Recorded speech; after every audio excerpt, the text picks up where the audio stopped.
मैं अभी फिजियोथेरेपी के एक डॉक्टर के पास में जा रहा था, थोड़ा सा पेन हुआ था, मेरे बहुत अच्छे फ्रेंड है, तो वो एक बड़ा सिंपल सा उन्होंने मेरे से क्वेश्चन पूछा, मुझे हंसी आ गई। कहते कि यार रामायण में एक बात बताओ, लक्ष्मण ने उसकी सूर्पणखा की नाक काट दी। कहते अगर आज के टाइम में किया होता तो जेल में होता।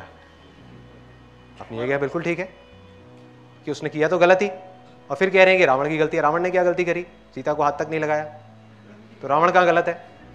गलत तो ये है कि भाई हाथ नहीं उठाना चाहिए था ना, बात कर लेते, हाथ क्यों उठाया?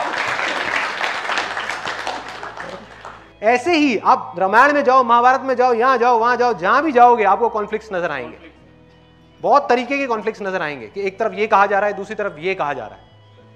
ये कॉन्फ्लिक्ट्स क्यों है?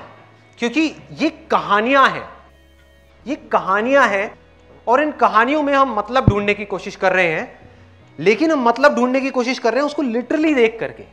कहानी के फॉर्म में एक बहुत बड़े मैसेज को प्रिजर्व किया हुआ है। उस कहानी को जब आप अनफोल्ड करेंगे तो अंदर से एक मैसेज निकल करके आएगा, उस मैसेज को पकड़ना है। इन ग्रंथों के डीप में अगर आपको जाना है तो पहले खुद को जानना हो, उसके बिना कहानी समझ नहीं आएगी।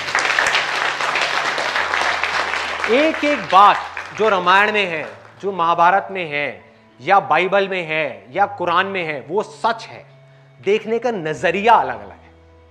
एक नजर से हम देखेंगे वही चीज हमको गलत लगेगी, एक नजर से देखेंगे हमको सही लगेगी, लेकिन है वो सब सच, झूठ नहीं है।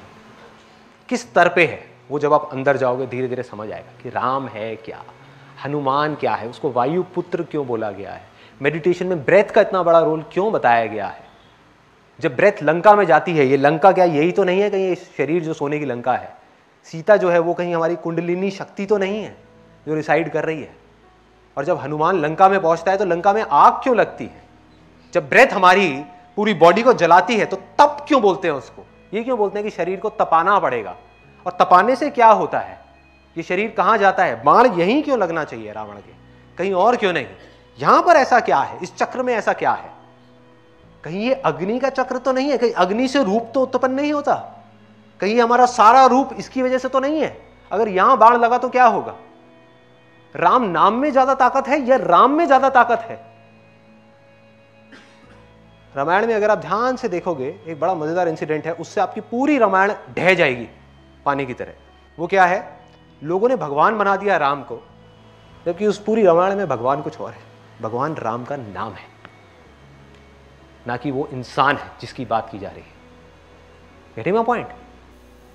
एक बार उसका एक छोटा सा किस्सा है, जब जा करके वो पत्थर फेंक रहे होते हैं राम राम लिख करके, उसमें राम भगवान खुद जा करके एक पत्थर को उठा करके फेंकते हैं समुद्र में, और वो डूब जाता है।